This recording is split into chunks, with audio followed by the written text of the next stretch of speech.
Ladies and gentlemen, you've seen the highlights, you've heard the rumors, but now it's time to get the real scoop.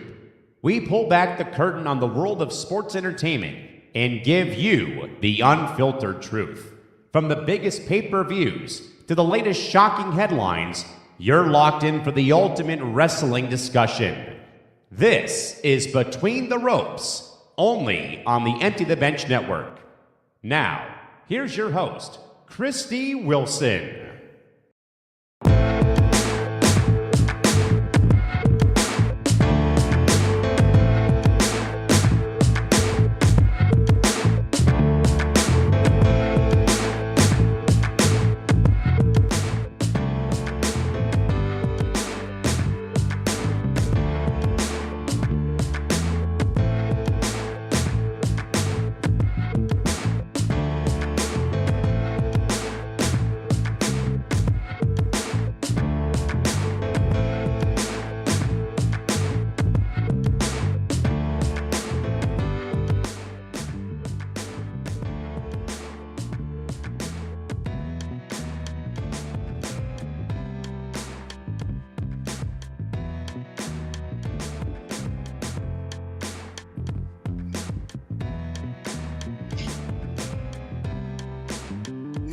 Hey everybody, what is up? Happy Royal Rumble Day. Welcome to Between the Ropes. I'm your host. My name is Kristie Wilson, and of course, this is going to be a pretty packed show. I mean, considering the number of topics that I've gotten, boy, I feel like I have a lot to talk about, which I do, by the way. Yes. So as you can see on the ticker, go ahead. Follow all of us, follow all this stuff. If you want to follow Between the Ropes at BTR on social media. And of course, if you want ETB content, go to youtube.com/ETB network, like, share, subscribe, hit the notification bell so you don't miss out on stuff like Forever Power 5, Press Row. And of course, you got all the other stuff. We also got other great content like benchmarks. We got new episodes coming up on that. Empty the Bench Small Market Edition, another audio podcast. Callum McClurg released a new episode and that came out. So check everything out at, of course, youtube.com/ETB network. Now let's get to the big show that is going on right now. It is the Royal Rumble in Saudi Arabia. Women's match started off like I suspected it would. And I don't think it was that bad. I mean, there were some surprises, had some NXT stars come up, including, and I'm going to stand up. This is who arrived at number 6, Lola Vice. And yeah, she didn't last long, but I think she made a good impression. Sol Ruka, another NXT star, definitely made a hell of an impression. So definitely one of the MVPs of this match. I would say, if I had to be completely honest here, if I had to be 100% honest,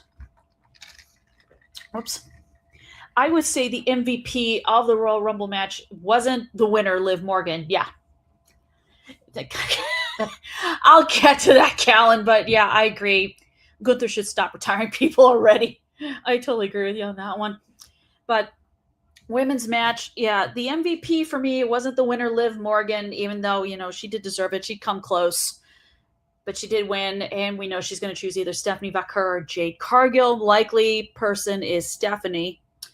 But the MVP was none other than Lash Legend, who put in a heck of an effort. I mean, she was just a total ass rock star. I really think WWE sounds like they're really, really high on her. If you're really going to give her this incredible push that I feel like they're getting, and that's really something. So definitely, she is definitely an MVP.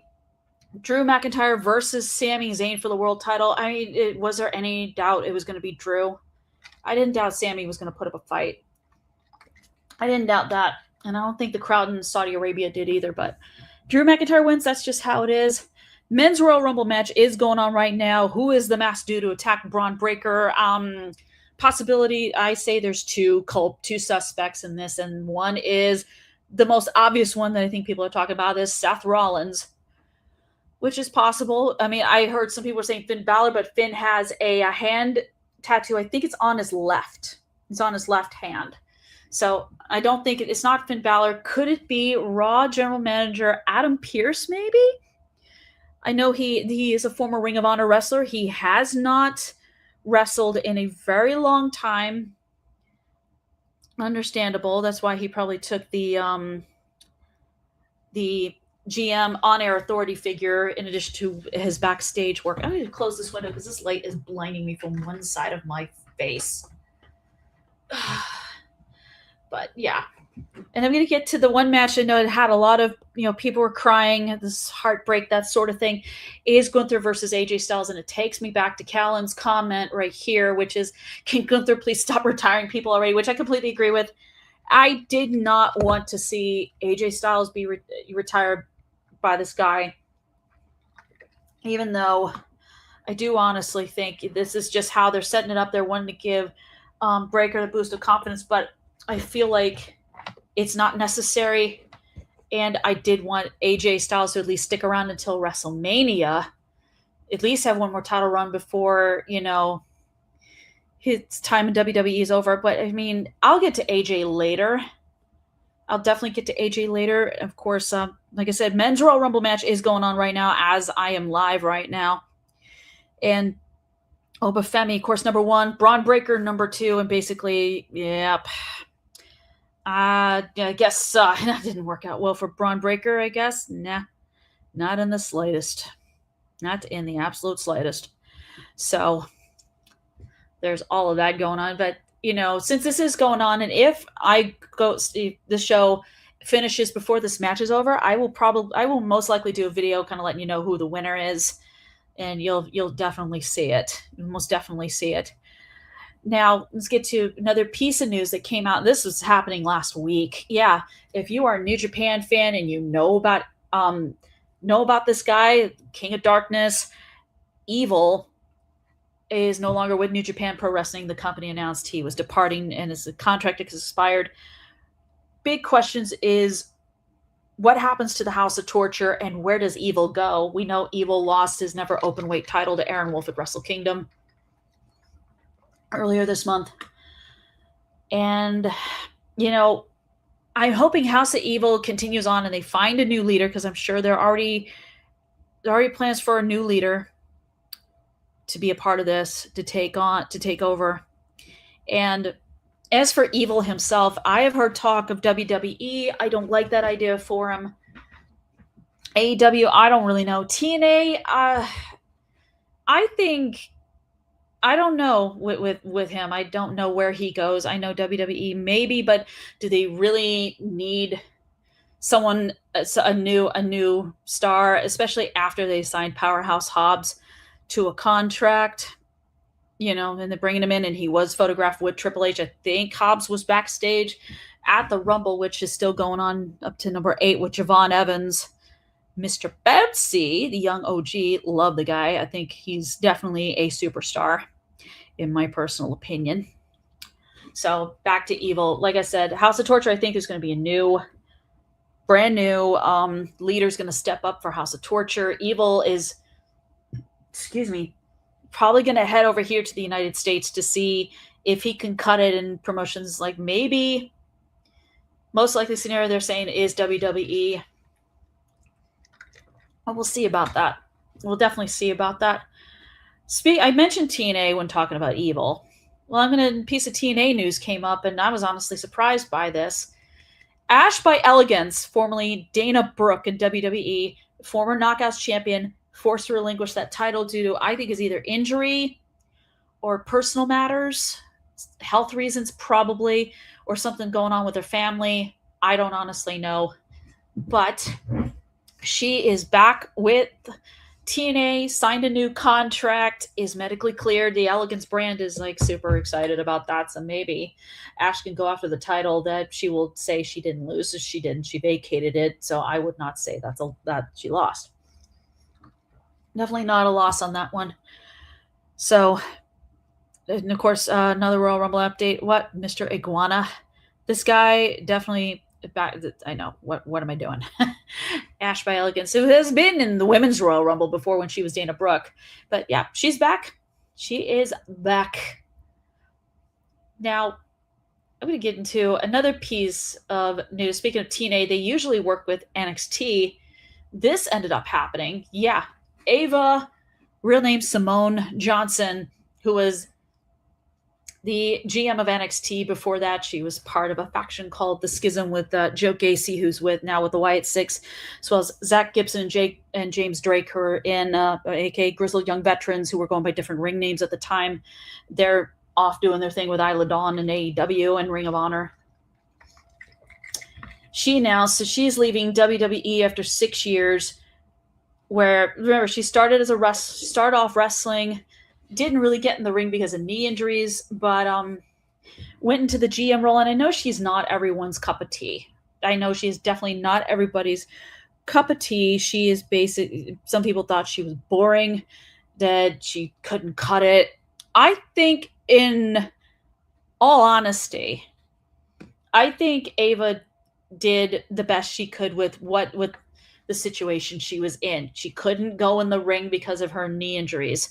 Because, I mean, heck, if she tried anything, she could have tore her ACL again and definitely would not have wrestled again. So take the safer bet, take an on-screen GM authority figure role. And I think she did the absolute best she could with the situation that she was presented with. And I think she made the most of it.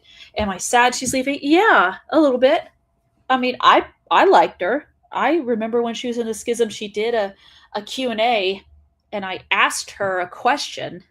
I think it was who was the funniest member of that group. And I had to think there had to be someone in there who was funny, kept everyone on their toes, laughing and sort of. And she said, and like I said, he went by a different ring name at the time. She said, James Drake. And he responded to that. And I think I've still got the tweets saved on my personal Twitter. As you can see at the ticker, you can follow me at Writing Cat. So I had a positive interaction with her. Let's just bring this back. So like I said, I had a positive interaction with her, and I appreciated the fact that she had decided to answer my question, which, you know, if someone like her could take even just a second to respond to something, even if you just hit the heart button or directly answer it, you know, I appreciate that greatly. I really do. I really, really do. So we got speaking of a former NXT star, to me, he's an NXT legend. I know he's not in the Royal Rumble. I mean, some of you probably wish he was. You probably wish he was, but he's not. Sorry. I got some big news, and this had me geeking out. Yes. Remember when I mentioned Tommaso Ciampa filed trademarks for Psycho Killer and Psycho King? Well, this is why. Because his contract expired, he does not have the 60 to 90 day non-compete clause that a lot of wrestlers get, but that's because when the contract expires, you're free to go wherever you want. If you're released before your contract expires, you have to hold off. Well, Tommaso Ciampa, Wednesday on Dynamite. I was geeked out when I saw him. He debuted on AEW when Mark Briscoe put out an open challenge for his TNT title on Collision, which is happening tonight. With the Rumble going on, I'm sure a lot of you are going to be like wrestling fatigued here. You're going to be fatigued by that, but there is now officially a TNT title match. Mark Briscoe versus Tommaso Ciampa. And the funny thing is these two have history, because they used to compete against each other in Ring of Honor. And ironically, Ring of Honor's YouTube channel put some of their matches up on YouTube so you can check them out. So check it out. Get an idea what these two can do. There is clearly no doubt. I think Ciampa can still go. I don't think there was anything left for him in WWE that he could do. But he made the best of a situation. We know about the incredible rivalry he had with Johnny Gargano in NXT during the Black and Gold era. Ciampa is amongst NXT and WWE fans still held in high regard. I have someone who wants to come in. Hey, Tom. And he's gone. I thought he was in here. Sorry about that. But no, Ciampa is, to me, I'm excited for him, and I'm excited to see the kind of matches he can have in AEW. I know he never went up against Mox in WWE because he was in NXT in the during the Black and Gold era. But I think that would be cool. He can go up against Claudio Castagnoli. He can go up against Pac. He can go up against. I think Ciampa can hold his own against a lot of the much of the pretty much. Sorry, he can hold his own against a lot of the top talent in AEW. By the way, Royal Rumble update: Cody Rhodes at number 11. So, whoa, sorry. And then Trick Williams is coming in as well. So back to Ciampa. Definitely, I think there is like a plethora of incredible matches he can have. He's probably going to have. He's renewing his rivalry with Mark Briscoe. Will he walk out of Austin, Texas TNT champion? You know, I don't honestly know. But it's going to be fun to watch. I mean, but like I said, if you are wrestling fatigued, check Collision out on HBO Max. Check it out when you get a moment. Speaking of AEW, this came up and this really got my attention. That's right, AEW and Adult Swim are collaborating on a brand new animated show. Now, I'm not the biggest, if it's anime, I'm not the biggest anime fan. If it is, you know, that's fine. I mean, anime definitely appeals to a lot of people. You take a look at some of the anime shows that have been coming out, like the Devil May Cry series on Netflix, which is I think is anime and has everything. I am hoping, you know, you get a really good voice cast. I hope some of the AEW stars like Hangman Adam Page, Swerve Strickland, Mox, Mercedes Moné, Chris Statlander make guest appearances or voice original characters in the show. We'll see what happens. I am definitely super, super intrigued by this. I'm very intrigued by this. And I hope that one of the things I know, and Devil May Cry, I think, hit the jackpot on this one, is the music. It put in some good, like, really good rock music, like Afterlife by Evanescence is probably my favorite song from Devil May Cry. And they get some really good bands in there to really come up with some great songs that you can listen to either throughout the course of an episode or maybe play during the credits or something like that. I would love that, to be completely honest. And Adult Swim has done a really good job with a lot of their animated programming has been really, really good. So I am definitely excited here about all of this stuff. Definitely excited. Yeah, Royal Rumble update. Chad Gable and then El Grande Americano. It's there's a lot of El Grande Americanos in there. It's like the Spider-Man gif where they're pointing at each other. That's going to be funny. By the way, hello to the 100 people watching. Hi, everybody. I'm going to do a couple of segments in reverse order because something clearly is going on. I don't see this gentleman yet in the Rumble, and I can't believe it. Powerhouse Hobbs, or Royce Keys, his new name. He's in the Rumble. So I'm still doing updating. I've got my phone next to me because I'm doing this. But I'm going to do 2 segments. I usually do Wrestle of the Week first, and then Roast of Wrestlers usually last. I'm doing it in reverse order. All right, Fergal Devitt, Finn Balor. I know you're right now not in the Rumble right now. I don't really care because I'm gonna blow you the fuck up before you even so much as step in the ring in the Rumble in Saudi Arabia. Excuse me. You, sir, we know your accomplishments in terms of your career. I mean, heck, you started off in Ireland training. You helped start a wrestling school in the town of Bray in County Wicklow, where you're from. Some of your students, one in particular, Becky Lynch. By the way, Becky, stop fucking crashing out. The low-key legend Natty eliminated your ass. Get over it. Back to Mr. Balor. We know your story. And you become an NXT legend. You had one of the most fucking awesome alter ego characters that I think I personally have ever seen. I mean, excuse me. Totally wild. Really fucking cool. I'm telling you. Finn, you had the Demon King. It was fucking badass, crazy, but it was awesome. The fans loved you. 2-time NXT champion. Like I said, NXT legend.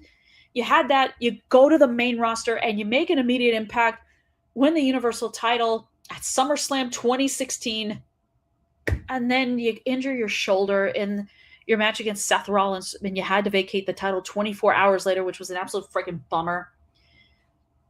Sure, you have sniffed opportunities for world titles in the years since, and you've become a Grand Slam champion, but so many things, you've let so many things happen.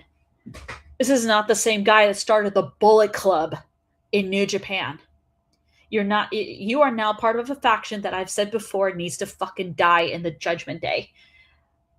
I think you let, in particular, this fucking old fart, Vince McMahon, basically, you let him destroy kind of what makes you awesome and unique.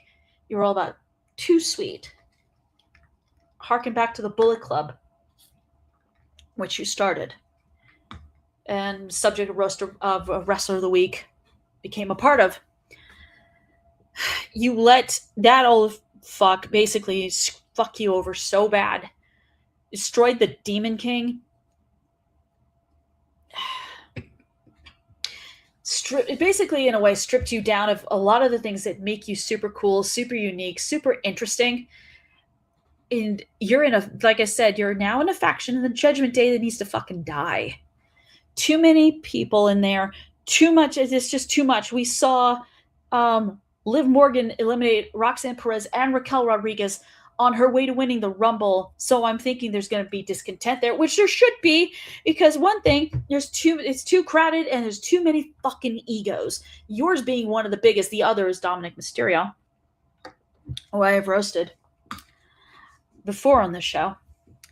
Finn, I used to like you. I really did. You had something interesting. You had potential star quality beyond anything. And because of all the bullshit happening with the death of the Demon King character, which still badass, and you becoming part of the Judgment Day, and Judgment Day feels very boring, watered down. That's why I say they should die. You need to be doing your own thing. Like, don't be tag team champions with JD McDonough. He's not worth it. He's a bum. He's a moron. He's an idiot. Dominic Mysterio, fuck him. Everyone else, forget it. Finn, you're letting everything go completely out of control. And now you have a world championship opportunity again against CM Punk, who after you two faced off against each other, he showed you respect. He absolutely showed you respect. And how do you repay him? You listen to Liv Morgan, who, by the way, will eventually get roasted herself, and you attack Punk.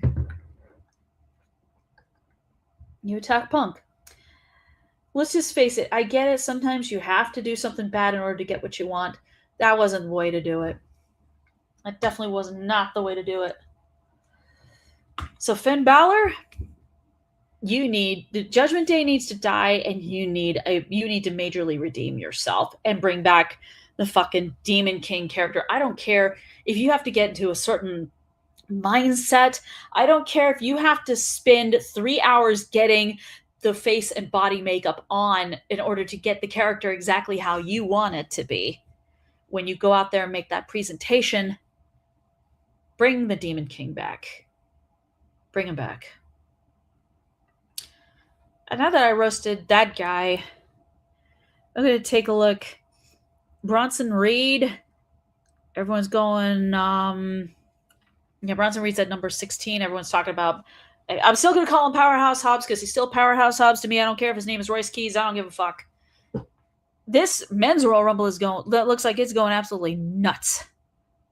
Then another guy, La Parka. Remember, if this is still going on by the time I'm done with the show, and I'll probably do an update video to let you know who won it in case those of you who are not watching didn't see it. But the reason why I'm doing this segment last is he was part of the Rumble. And I'm going to go back to Callan's comment, which is, yeah, I wish going through would stop retiring people. But here's my wrestler of the week. It's AJ Styles. this man, we know his story. We know he made a name for himself in TNA. We know he became a further continues cementing his legendary status in New Japan Pro Wrestling. Comes to WWE in 2016, about 15 or so years before, 15 years later, because back in, I think it was 2001, 2003, something like that, WWE offered AJ Styles a developmental contract, but he said no. There were multiple reasons. One of them being his wife was in college and he wanted to support her. So going to WWE, it probably would not have worked out for him. He probably would have been a mid-card person or a jobber. Oh, and I think he wanted to develop his skills first before taking such a huge step in his career. So he did all that. He went to, like I said, went to TNA, made a name for himself. He's going to go into their Hall of Fame. New Japan, made himself a star, became part of the Bullet Club. And then 2016 debuts at, ironically, the Royal Rumble at number 3, because that Royal Rumble was the Rumble where Roman Reigns came in at number 1 and he had to survive 29 other people in order to retain his championship. He didn't, but AJ made an impression. He definitely made an impression on the WWE fans, especially those who'd never seen TNA and didn't know who he was. They realize, oh, this is why he calls himself phenomenal, because he is. He is phenomenal. I mean, and like he did with TNA New Japan, AJ Styles further cemented his legacy in WWE. He's won world heavyweight titles. He's a Grand Slam champion. He's always, this guy just, he is honestly phenomenal. Probably a phenomenal wrestler, clearly. As a human being, he's pretty cool. He's pretty cool.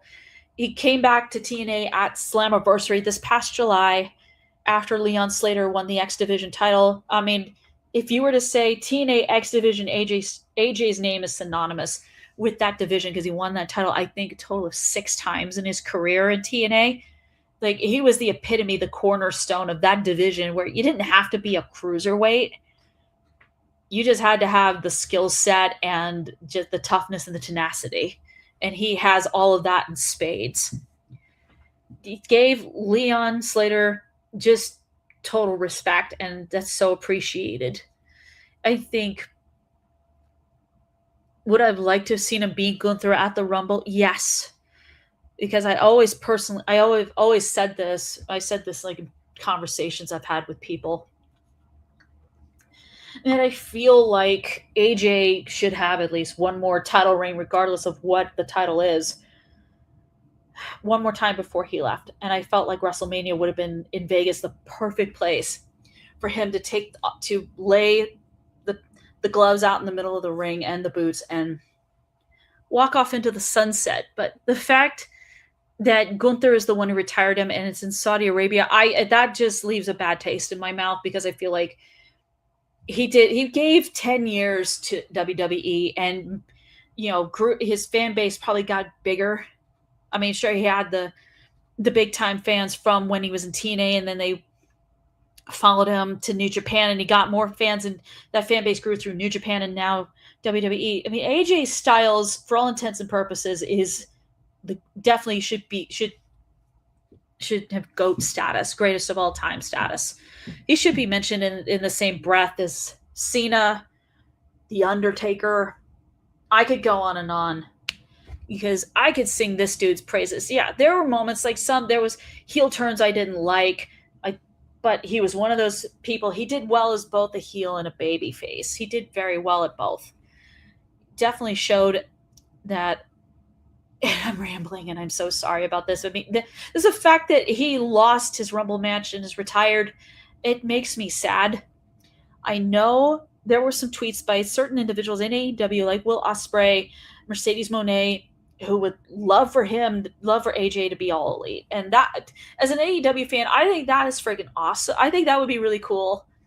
I'm sure Mikey Ruckus, the key music dude for AEW, who puts out killer AEW wrestling themes, his work is fantastic. It's way better than Def Rebel, I will say that. But I mean, Mikey Ruckus could come up with a killer song and a mix, kind of add an element. I could see AJ's theme music being like element of his old TNA theme, Get Ready to Fly, with a little bit of when he comes out in WWE and they go, they don't want none. They don't want none. Just kind of mix that all together, because I'm sure he would come up with something. I know in the debut episode of TNA on AMC, he gave Mike Santana advice, and AJ Styles looked at Frankie Kazarian, who was the champion at the time before Santana won. Does AJ have one more match in TNA against Kazarian, who I don't think he's faced in his career? I don't know. If any of you TNA fans know if they have, let me know in the comments. I decided to save this segment for last because of what's going on. So, AJ Styles, Alan Jones, thank you. Thank you. You are definitely the definition of phenomenal. So thank you. Oh, I thought I was going to cry there for a second. No, I just, oh God. That's pretty tough. But yeah, Royal Rumble, getting like Braun Breaker eliminated, Obafemi, Bronson Reed eliminated by LA Knight, and I mean, I hate LA Knight coming at 21. I'm surprised. I'm hoping he wins. Here's the thing, and we get back to the Rumble recap part of this. I'm hoping LA Knight wins the Rumble, because I feel like that dude has been screwed over so many times by creative booking and everything like that. I just feel that it is his time. It's just his time. And yeah, Brock Lesnar in at number 21. So, pardon me. This Rumble is definitely going to be something. So that is pretty much it. I'm going to thank everyone for watching. Of course, if you want to check out ETB stuff, go to youtube.com/ETB. Check out stuff like, we're going to have football forecast coming up this Friday. We're previewing the Super Bowl. And that's definitely going to be something that's going to be fun. Of course, follow the show on social media, on your social media platforms. And of course, stay tuned for everything coming up ETB. Like, if you love the audio podcast, check out Benchmarks, check out Empty the Bench Small Market Edition. Check out, like I said, all the shows I mentioned. Football forecast. You can also check out Press Row. You can check out Forever Power 5. Zan Zingers, you know what I mean. You check out all that good stuff. So that is it for me, and I will see you folks next week with a brand new episode of Between the Ropes on the ETB Network. See you later.